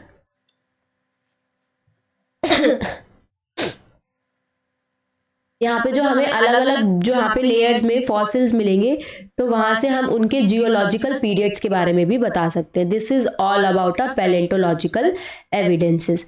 नेक्स्ट जो है वो है हमारा, that is a embryological evidence. ठीक है, ये जो था एम्ब्रियोलॉजिकल एविडेंस की बात करें तो दिस इज प्रपोज बाय, इसे किसने प्रपोज किया था, प्रपोज बाय अर्नस्ट हैकेल ने किया था। और कौन सी थ्योरी दी थी अर्नस्ट हैकेल ने, that is a theory is recapitulation theory. इसी रिकैप्सुलेशन थ्योरी का दूसरा नाम भी है, that is a biogenetic theory या बायोजेनेटिक लॉ। ठीक है, ये जो थ्योरी होती है क्या स्टेट करती है, इस थ्योरी का क्या मतलब है, that is a ontology repeats phylogeny. Ontology repeats phylogeny. ठीक है, इसके बाद ये जो थ्योरी थी, this theory is disapproved by, अगर इस थ्योरी की बात करें तो इसे डिसअप्रूव किसने किया था, दिस थ्योरी वाज डिसअप्रूव, किसने किया था, डिसअप्रूव्ड बाय कार्ल अर्नस्ट वोन बेयर ने किया था। ठीक है, इसके बाद इस थ्योरी में क्या था, इस थ्योरी में किस चीज की बातें की गई थी, अगर इस थ्योरी की हम देखें तो इसमें हमने बात की थी कि बहुत सारे ऐसे फीचर्स होते हैं जो हमारे एम्ब्रियोनिक स्टेज में प्रेजेंट होते हैं, और सारे के सारे इस थ्योरी में क्या आते हैं, we are talking about the feature जो हमारे एम्ब्रियोनिक स्टेज में प्रेजेंट होते हैं, और सारे के सारे वर्टिब्रेट्स में होते हैं। यहाँ तक कि ह्यूमन के वर्टिब्रेट्स की भी बात की थी, लेकिन वो सारे के सारे किस में एब्सेंट होते हैं, अडल्ट में। फॉर एग्जाम्पल, जितने भी हमने वर्टिब्रेट के एम्ब्रॉय लिए थे उनके में सब में क्या प्रेजेंट था, गिल स्लिट। ठीक है, वो गिल स्लिट कहाँ प्रेजेंट था, that is behind the head. और ये जो गिल स्लिट है that is only functional in, कहाँ फंक्शनल है, इन फिशेज। इन गिल स्लिट के बारे में हमने कहाँ पढ़ा है, एनिमल किंगडम में पढ़ा है, क्लास 11th के चैप्टर नंबर 4 यूनिट 1 में। लेकिन जो ये थ्योरी है, इस प्रपोजल को इसलिए डिसअप्रूव कर दिया गया कार्ल अर्नस्ट वोन बेयर ने, क्योंकि इन्होंने बताया कि जो एम्ब्रॉय होता है, that is a embryo never pass to the adult stages of other animals. किसी भी अदर एनिमल्स की अडल्ट स्टेज से एम्ब्रॉय जो है वो पास नहीं करेगा of another animals. These are about the evidences of these are the evidences of evolution. ठीक है, अगर हम एविडेंस की बात करें तो evidence that evolution of life forms has Indeed taken place on the earth and has come out from many quarters. Fossils की बात करें तो वो ऐसे हार्ड पार्ट होते हैं लाइफ फॉर्म्स के जो कि रॉक्स के अंदर देखने को मिलते हैं। रॉक क्या होती है, सेडिमेंट्स बनाते हैं, मतलब लेयर्स बनाती है। और अगर अर्थ क्रस्ट के सेक्शन की बात करें, अगर अर्थ सर्फ को क्रॉस सेक्शन करें मतलब काट दें बीच बीच से, तो वहाँ पे हमें अलग अलग तरीके के सेडिमेंट मतलब अलग अलग तरीके की लेयर्स देखने को मिलेंगी, जो कि कैसी होंगी, one over the other during the long history of earth. अगर अर्थ की हिस्ट्री जितनी चली आ रही है उस हिसाब से वो लेयर्स बनी होंगी वन ओवर द अदर। अगर हम यहाँ बात करें डिफरेंट एज रॉक की, तो अलग अलग जो रॉक की लेयर है, ठीक है, तो वो अलग अलग एज को बता रही है। उसके अंदर जो फॉसिल है वो अलग अलग लाइफ फॉर्म्स को बता रहे हैं, जो कि क्या हो गए, प्रोबेबली डाइड हो गए during the formation of particular sediment. तो जब वो लेयर बनी होगी उस टाइम पे जितने भी लाइफ फॉर्म्स हैं उसमें जो फॉसिल प्रेजेंट है उस टाइम पे, तो वो लेयर के टाइम पे खत्म हो चुके हैं वो लाइफ फॉर्म्स। तो वो जो अलग अलग रॉक हैं दैट दे आर, ये जो अलग अलग रॉक है they are talking about the different age rock, अलग अलग एज रॉक है, सबकी अलग अलग उम्र है, ठीक है। Some of them appear similar to modern organism, बहुत सी ऐसी होती हैं जो कि मॉडर्न ऑर्गेनिज्म के साथ फॉसिल्स मिल रहे होते हैं, उन्हीं को हम एक्सटिंक्ट ऑर्गेनिज्म कहते हैं। Example dinosaurs. A study of fossil in different sedimentary layer, जब हम अलग अलग लेयर्स में फॉसिल की स्टडी करते हैं तो उससे हमें जियोलॉजिकल पीरियड का पता चलता है इन विच दे एग्जिस्ट, ठीक है। जब हम उन लेयर्स के बारे में पढ़ते हैं तो वहाँ से हमें पता चलता है कि कौन से जियोलॉजिकल पीरियड में वो जो लाइफ फॉर्म है वो एग्जिस्ट हुई होगी, मतलब प्रेजेंट होगी।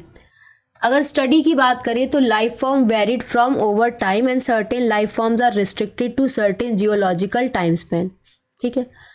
इसमें हमें ये देखने को भी मिलता है कि अलग अलग लाइफ फॉर्म्स जो है वो अलग अलग तरीके से कैसे वेरी करती हैं। इसमें हमें अलग अलग लाइफ फॉर्म्स के बारे में ये भी पता चलता है कि कौन सी लाइफ फॉर्म कौन से एरिया के लिए रिस्ट्रिक्टेड है, कहाँ पे जा सकती है, कौन से जियोलॉजिकल एरिया में रह सकती है, कौन से में नहीं। Hence new life form have been arisen at different times in the history of earth। तो अर्थ की हिस्ट्री में हमें नई नई लाइफ फॉर्म्स देखने को मिलती रहेंगी डिफरेंट टाइम में, इसी को हम पैलेंटोलॉजिकल एविडेंस कहते हैं।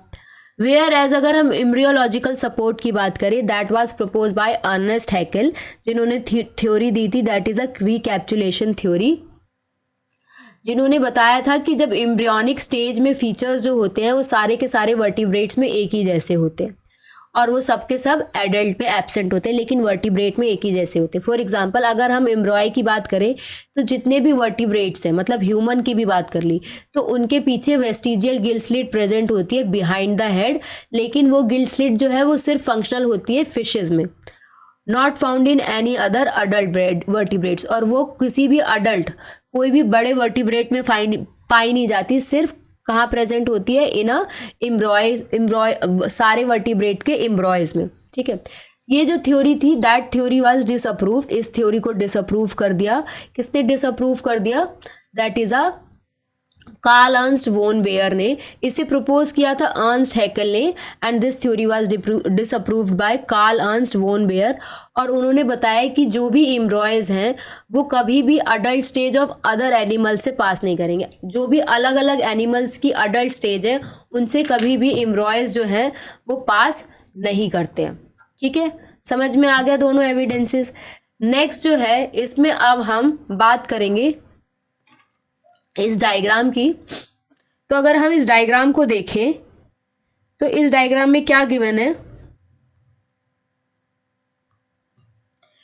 ये हमारे ब्रैंकियोसॉरस हैं, ठीक है। यहां से हमारे ये स्टीगोसॉरस है, ये दैट इज अ आर्क्योप्टेरिक्स है, that is a missing link.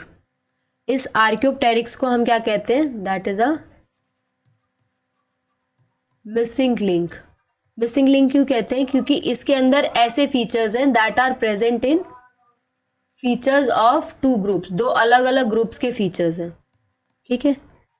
इस आर्क्योप्टेरिक्स से, ठीक है, इस अगर आर्क्योप्टेरिक्स की बात करें तो यहां से फिर हमारे क्रोकोडाइल्स आए और उन क्रोकोडाइल से ये हमारा टेरोनोडोन आया, ठीक है।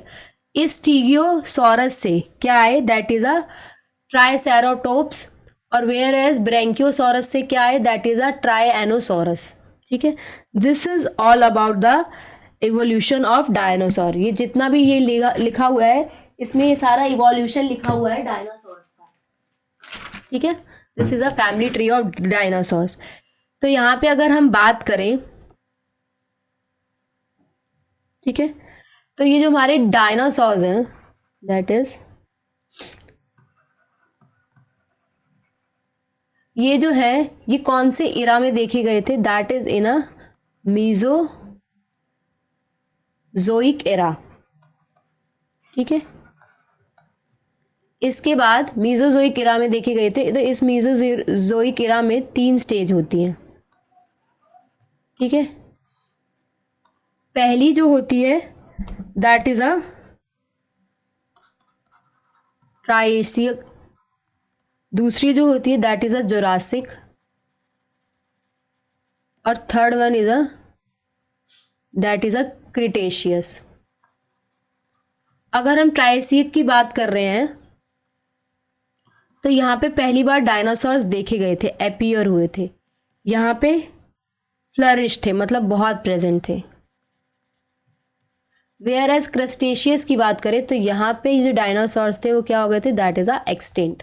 This is all about the dinosaurs. ठीक है, नेक्स्ट अगर हम बात करें तो यहाँ पे अब हम होमोलोगस की बात करेंगे और एनालॉगस की बात करेंगे। ठीक है, इनको हम डिफरेंस के फॉर्म में देख लेते हैं ताकि हमारा हो जाए। होमोलोगस जो होते हैं ये कैसा इवोल्यूशन शो करते हैं, that is a divergent evolution. Divergent, रुक जाइए 1 minute, just a sec.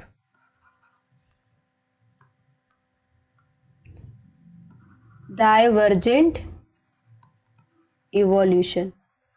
Where as जो हमारे एनालॉगस होते हैं ये कैसा इवोल्यूशन शो करते हैं, that is a convergent evolution show करते हैं। ठीक है, होमोलोगस जो होते हैं इनका क्या होता है, that they have a same structure, एक ही जैसा स्ट्रक्चर होता है बट परफॉर्म डिफरेंट फंक्शन, अलग फंक्शन परफॉर्म करते हैं।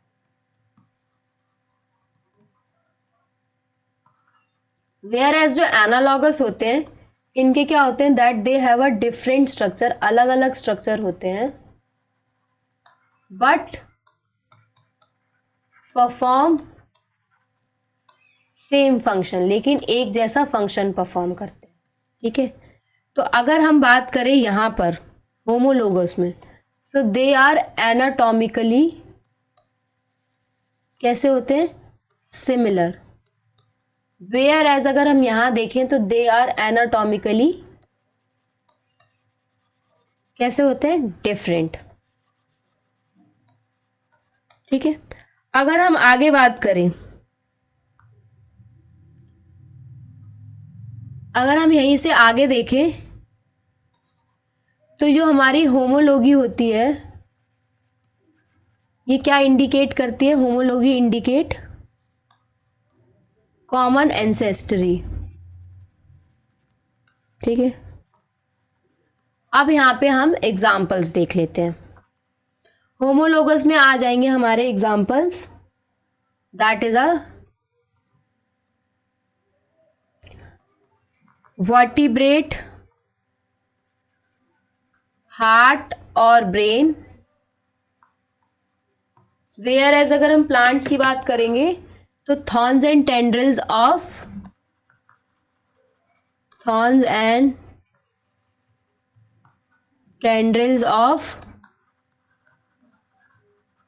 Bougainvillea and cucurbita. Whereas अगर हम इधर एग्जाम्पल्स की बात करें तो हमारे एग्जाम्पल्स आएंगे wings of butterfly and birds,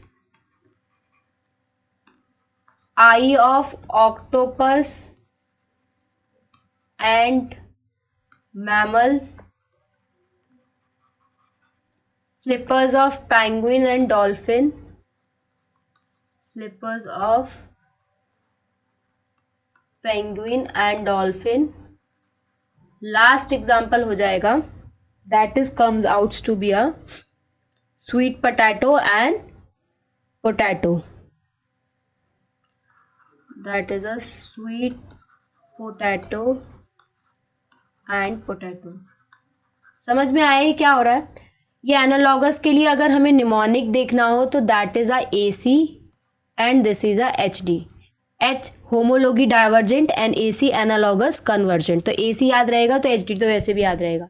यहाँ पे हमने बात की है कि होमोलोगस में एक जैसे स्ट्रक्चर होते हैं लेकिन फंक्शन अलग अलग होता है, ठीक है। वेयर एज एनालॉगस में अलग अलग स्ट्रक्चर होता है लेकिन फंक्शन एक ही जैसा होता है। अगर हम बटरफ्लाई के विंग्स की बात करें या बर्ड्स की बात करें तो उनके स्ट्रक्चर जरूर एक जैसे नहीं होते, लेकिन इनका काम क्या होता है दोनों का, विंग्स का, उड़ने का।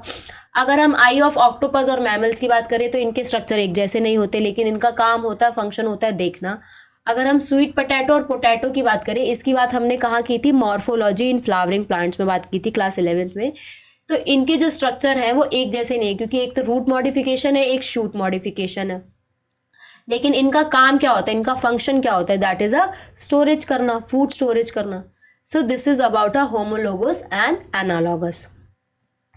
Such similarities can be interpreted to understand whether common ancestor were shared or not. For example, अगर हम whales, bat, चीता और humans की बात करें, इनके सब में सिमिलैरिटी देखने को मिलती है। किस पैटर्न में सिमिलैरिटी देखने को मिलती है? बोन्स में।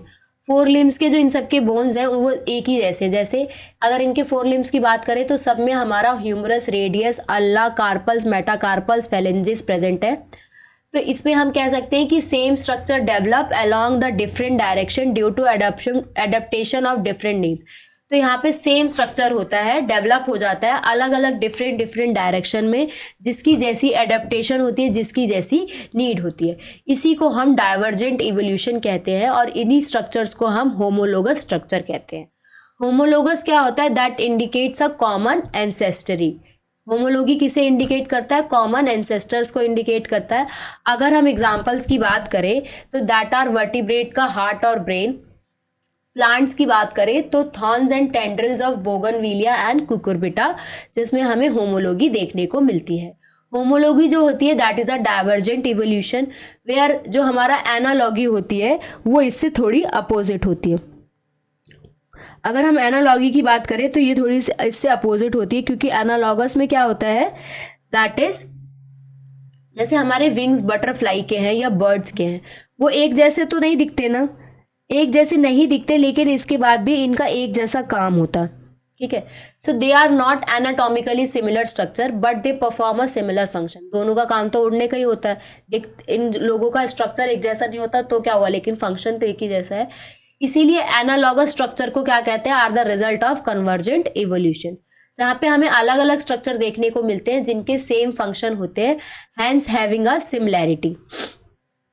इसमें अगर हम अदर एग्जाम्पल की बात करें, that is a eye of octopus and mammals, flippers of penguin and dolphin. Whereas अगर हम एक और बात करें तो sweet potato that is a root modification और potato that is a stem modification. ये भी किसका एग्जाम्पल है? That is a analogy. अगर हम निमोनिक की बात देखें तो A for that is are analogous and C for convergent. तो इसे हम AC से याद कर सकते हैं, दूसरा वाला तो वैसे भी याद बना रहेगा, ठीक है। नेक्स्ट जो है ये हमारा दिया हुआ है, डायग्राम दे रखा है bougainvillea, cucurbita, man, cheetah, whale और बैट के फोर लिम्स के बारे में। सो ये जो डायग्राम है, this whole diagram is about homologous structure. Homologous organ का डायग्राम है, जिसमें ये जो है ये प्लांट्स का है, दिस इज फॉर एनिमल्स, ठीक है। अगर हम इसी सेम लाइन में आर्ग्यूमेंट की बात करें तो similarities in proteins and genes performing a given function among a diverse organism gives a clue of common ancestry. This biochemical similarity point to the same shared ancestry as structural similarities among a diverse organism। मतलब क्या हुआ इस बात का? इस बात का ये मतलब हुआ, जितने भी ऑर्गेनिज्म के अंदर सेम DNA सीक्वेंस देखने को मिलेगा तो हमें पता चल जाएगा that they are a close relative, ठीक है। अगर हमें नहीं पता चलता है कि जैसे अगर आपने देखा होगा टीवीज वगैरह में कि टीवी में वगैरह में दिखाया जाता है, मूवीज वगैरह में, कि अगर किसी बच्चे के पापा के बारे में नहीं पता चल रहा होता तो हम उसका डीएनए टेस्ट कराते हैं। तो वो यही चीज़ होती है कि देखो ये जो जीन होते हैं ये कहाँ प्रेजेंट होते हैं, that are present in DNA. तो जिसके जितने डीएनए में जितना जीन और प्रोटीन सेम रहेगा, ठीक है, जीन और प्रोटीन जितना सेम रहेगा, हमें पता चल जाएगा वो उतने ज़्यादा क्लोजली रिलेटिव हैं। मैन है, उनको man has bread selected plant, man को प्लांट्स और एनिमल्स को सेलेक्ट करना पड़ता है ताकि ब्रीड हो सके फॉर एग्रीकल्चर, हॉर्टिकल्चर, स्पॉट और सिक्योरिटी के लिए। मैन जो है वो बहुत सारी वाइल्ड एनिमल्स और क्रॉप को डोमेस्टिकेटेड भी करता है, जिसमें बहुत सारे इंटेंसिव ब्रीडिंग प्रोग्राम भी चलाता है ताकि अलग अलग तरीके की ब्रीड बन सके। यहाँ पे जो हम नेक्स्ट बात करेंगे वो हम बात करेंगे दैट इज़ अ इंडस्ट्रियल मैनलिज्म की बात करेंगे। तो इसमें क्या होता है, इसमें हम 2 ईयर्स की बात करेंगे, एक 1850 की करेंगे, एक 1920 की करेंगे। 1850 में हमारा इंडस्ट्रियलाइजेशन था नहीं, ठीक है, 1920 में हमारी इंडस्ट्री का सेटअप आ गया। तो दोनों में क्या चेंजेस आए उनके बारे में देखेंगे, ठीक है। ये जो अनदर सपोर्टिंग एवोल्यूशन का एग्जांपल है, ये भी किसकी वजह से है, नेचुरल सिलेक्शन की वजह से। कहाँ देखा गया था, इन द इंग्लैंड, ठीक है। तो यहाँ पे हमें क्या देखना है, यहाँ पे हमें 2 ईयर्स की बात करनी है। जो हमारा पहला ईयर है दैट इज अ इन 1850, ये है दैट इज अ इन 1920। अगर हम 1850 की बात कर रहे हैं, so we are talking about a before industrialization, industry आने से पहले। This is after industrialization, industry आने के बाद, ठीक है। तो जब हमारी इंडस्ट्री नहीं थी उस टाइम पे क्या था, अगर हम देखें जब हमारी इंडस्ट्री नहीं थी तो उस टाइम पे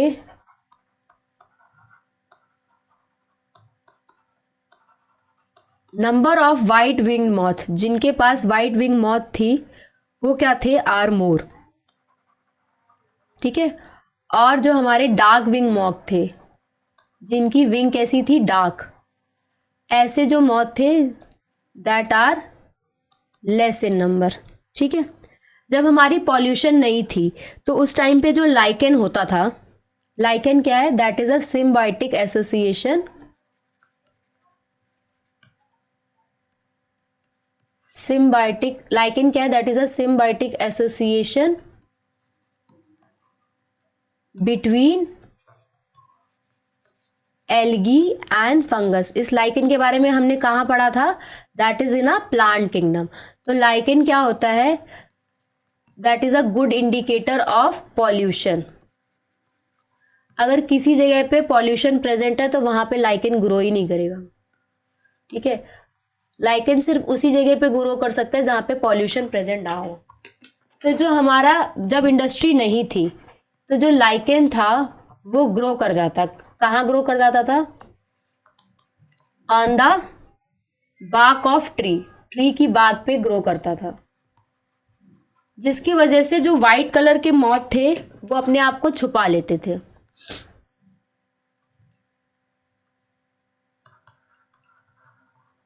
because of that white winged moth जो थे, मॉथ जो थे तो क्या कर देते थे, अपने आप को कॉमोफ्लेज कर लेते थे, दैट इज अ छुपा लेना, कॉमोफ्लेज, ठीक है। और क्या करते थे, प्रोटेक्ट करते थे ताकि प्रीडेटर से बच सके, प्रोटेक्ट फ्रॉम प्रीडेटर, ठीक है। लेकिन जब हमारी इंडस्ट्रियलाइजेशन आ गई तो उस टाइम पे क्या हुआ, जब हमारी इंडस्ट्री आ गई तो हमारे लाइकेन जो है वो ग्रो नहीं कर पाया पॉल्यूशन की वजह से, ठीक है। जब वो ग्रो कर नहीं कर पाया तो जो हमारे वाइट कलर के मॉथ थे, वाइट मॉथ जो थे वो इजीली क्या हो गए, इजीली स्पॉट हो गए, उनको इजीली देख लिया प्रेडेटर्स ने, और हमारे वाइट विंग मॉथ जो थे उनका नंबर जो है कम हो गया। तो अब क्या किसका नंबर बढ़ गया? That is a number of dark winged moth. Dark winged moth का जो नंबर हो गया वो क्या हो गया? ज्यादा हो गया। ठीक है, सो this is all about a industrial melanism. ठीक है, सो अगर हम यहाँ पे देखें तो ये जो हमारा बी पार्ट है ये पॉल्यूटेड एरिया है, तो इसमें हमारा व्हाइट कलर का इजीली दिख रहा है, तो प्रीडेटर इन्हें पहचान लेता है। ये हमारा जो है दिस इज बिफोर इंडस्ट्रियलाइजेशन। ठीक है, तो explanation put for the observation that the predator will spot a moth against a contrasting background. तो प्रीडेटर तो मॉथ को तभी पहचान सकता है जब बैकग्राउंड जो है वो उसके अपोजिट हो। ठीक है, जब हमारी पोस्ट इंडस्ट्रियलाइजेशन पीरियड आ गया था, जो ट्री ट्रंक थे वो डार्क हो गए।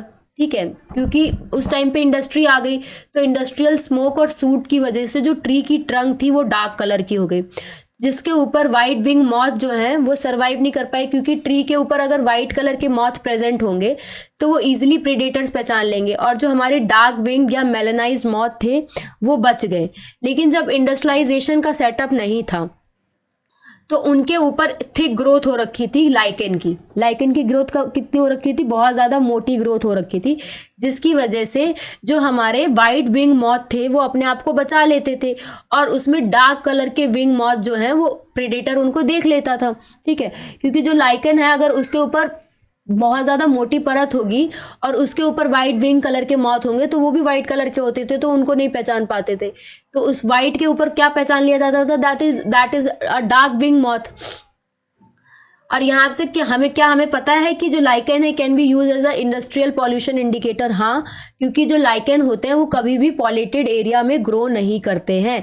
Lichen never grow in a polluted area, so they will not grow in a area that are polluted. ठीक है, मॉथ की बात करें, that are able to camouflage themself, मतलब अपने आप को बैकग्राउंड में छिपा लेते थे ताकि सर्वाइव कर सके।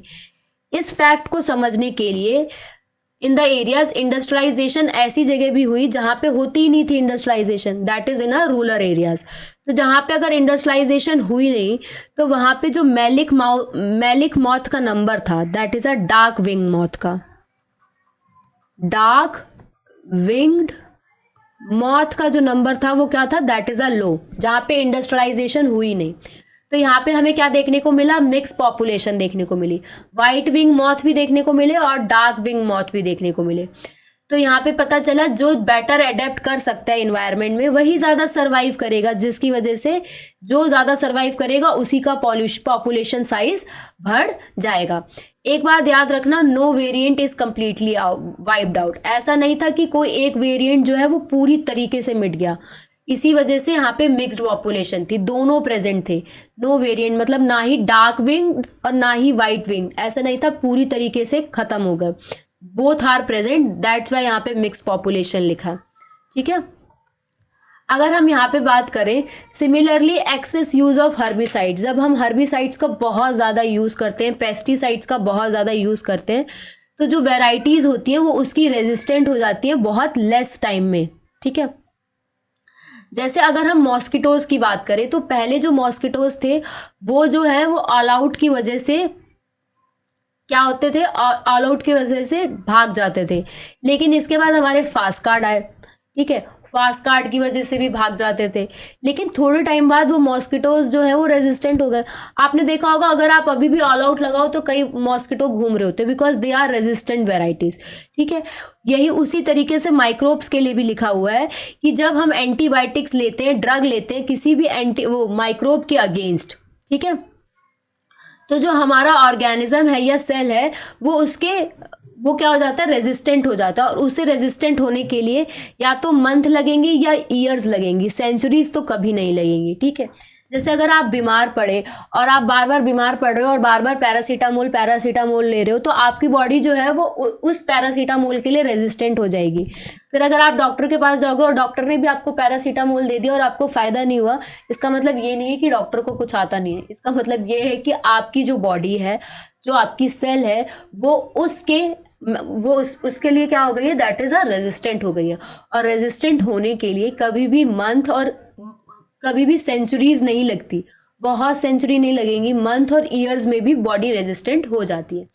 यहाँ पे हमने जितने भी एग्जाम्पल पढ़े इवोल्यूशन के, that are all anthropogenic action, ठीक है। This is also tell us that evolution is not a directed process. जो इवोल्यूशन है वो डायरेक्टेड प्रोसेस नहीं है, मतलब ऐसा नहीं है कि हमने जैसा सोचा बिल्कुल वैसे ही चल रहा है। डायरेक्शन मतलब कुछ भी हो सकता है, ठीक है।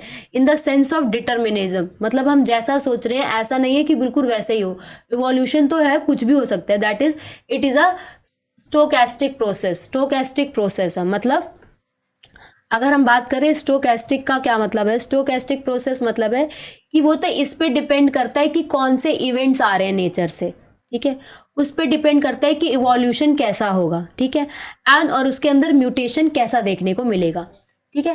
तो हम कह सकते हैं कि इवोल्यूशन जो है वो डायरेक्टेड प्रोसेस नहीं है, हम जैसा सोचेंगे बिल्कुल वैसा इवोल्यूशन नहीं चलेगा। नेचर से जैसे जैसे इवेंट आ रहे हैं उनके बेसिस पे जो भी चेंजेस होंगे, म्यूटेशन होगी, उसी को हम इवोल्यूशन कहेंगे। So evolution is not a directed process but it is a stochastic process, ठीक है। This is all about the, ये हमारा पूरा एविडेंसेस ऑफ जो हम पढ़ रहे थे वो पूरा क्लियर हो चुका है। नेक्स्ट जो है that is are adaptive radiation, ठीक है। अगर हम एडेप्टिव रेडिएशन की बात करें तो यहाँ पे हम एक चीज की बात करेंगे, that is are Darwin finches, ठीक है। ये डार्विन फिंचेस क्या थी वो देख लेते हैं। तो जब हमारे डार्विन जो है वो अपनी जर्नी कर रहे थे और वो गैलापागो आइलैंड गए थे तो उन्होंने वहाँ पे बहुत सारी डाइवर्सिटी देखी क्रिएचर्स की, जिसमें सबसे ज़्यादा उनका इंटरेस्ट आया एक स्मॉल ब्लैक कलर की बर्ड्स पे, ठीक है। डार्विन फिंचेस क्या है, that are small black birds, छोटी सी ब्लैक कलर की बर्ड्स में इंटरेस्ट आया और उसी को नाम रख दिया गया डार्विन फिंचेस, ठीक है। उन्होंने देखा उसी तरीके की फिंचेस, बहुत अलग अलग तरीके की फिंचेस एक ही आइलैंड में प्रेजेंट है, ठीक है। इसी स्मॉल ब्लैक कलर की बर्ड्स में अलग अलग वेराइटीज थी और सेम आइलैंड में प्रेजेंट थी।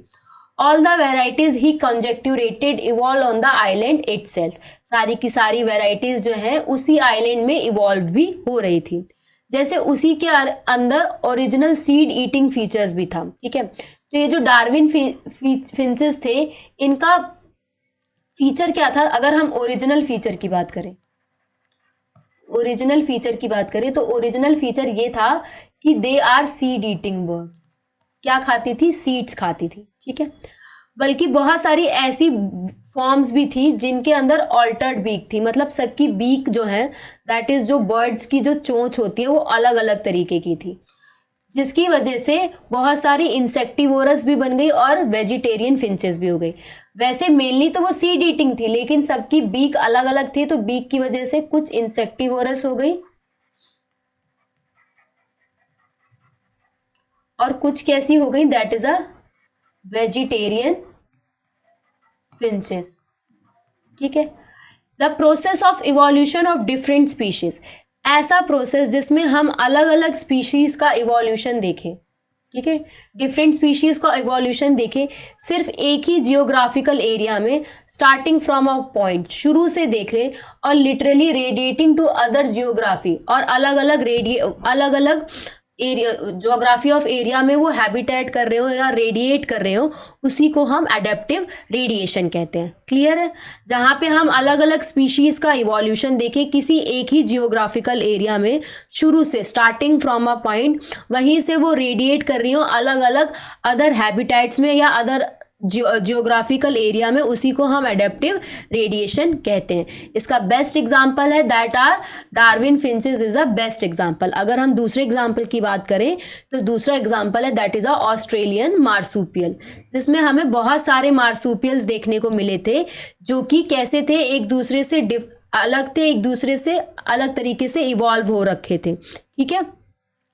पर इसके बावजूद भी सारे मार्सूपियल क्या एक ही जगह पे एक ही आइलैंड में प्रेजेंट थे, जहां पर one more than one adaptive radiation appear to be have occurred, जब किसी एक ही ज्योग्राफिकल एरिया में कोई एक ऐसा ज्योग्राफिकल एरिया जो बाकी सबसे आइसोलेट हो रखा है और उसी एक ही एरिया के अंदर एक से ज़्यादा एडेप्टिव रेडिएशन देखने को मिलती है, तो उसे हम क्या कहते हैं, this is because of convergent evolution.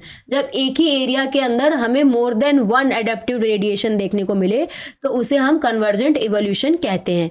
जैसे कि ऑस्ट्रेलिया के जो प्लेसेंटल मैमल्स थे वो भी एडेप्टिव रेडिएशन शो कर रहे थे, जो कि अलग अलग वेराइटीज में इवॉल्व हो रहे थे।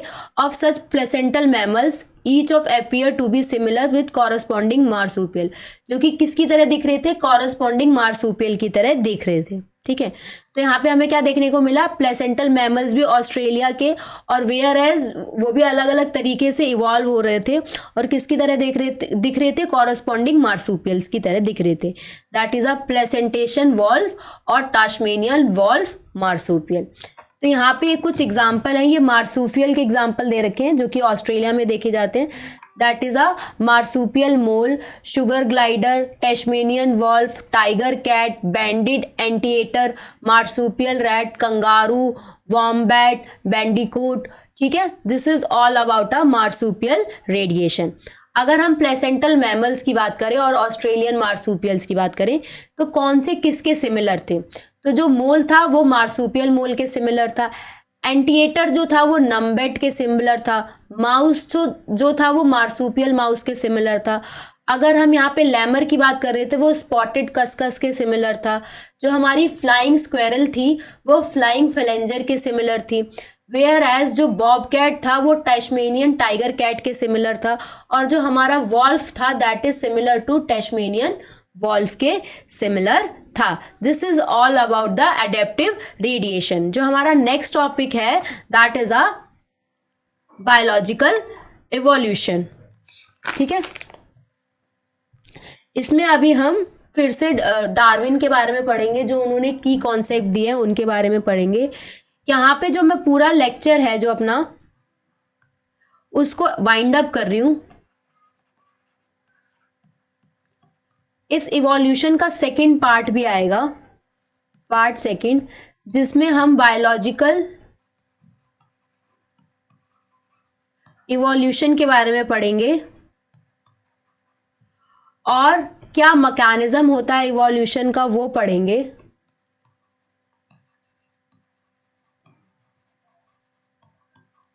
तो हमारा जो पार्ट 2 है उसमें जो इवोल्यूशन है वो पूरा कंप्लीट हो जाएगा और फिर हमारी यूनिट सेकंड पूरी कंप्लीट हो जाएगी। आई नो जो यूनिट सेकंड है क्लास 12th की वो काफ़ी बड़ी हो गई है, क्योंकि हर चैप्टर के या तो 2 पार्ट्स हैं या 3 पार्ट्स हैं या 4 पार्ट हैं, लेकिन ये जो तीनों चैप्टर्स हैं जेनेटिक और इवोल्यूशन में, जो जेनेटिक्स में 2 चैप्टर है और इवोल्यूशन का ये चैप्टर है, ये तीनों काफ़ी ज़्यादा स्कोरिंग चैप्टर है और इसमें बहुत सारे कॉन्सेप्ट दिए, तो मुझे इसके लिए इनकी वीडियोस बड़ी बनानी पड़ी। मैं चाहती तो मैं ये इवोल्यूशन पूरा एक चैप्टर में भी कवर कर सकती हूँ, लेकिन फिर उससे क्या होगा, वीडियो काफ़ी लंबी हो जाएगी और फिर देखने वाला जो होता है वो काफ़ी ज़्यादा हैक्टिक हो जाता है, काफ़ी बोरिंग हो जाते हैं। इसलिए मैं इसकी जो वीडियो है वो शॉर्ट बना रही हूँ। सो यहाँ का जो आज का लेक्चर है वो मैं पूरा वाइंड अप कर रही हूँ। Thank you so much for your love and support. इसकी जो वीडियो है वो नेक्स्ट वीडियो आ जाएगी। Stay tune with our channel. Have a nice day and have a good day. Thank you once again.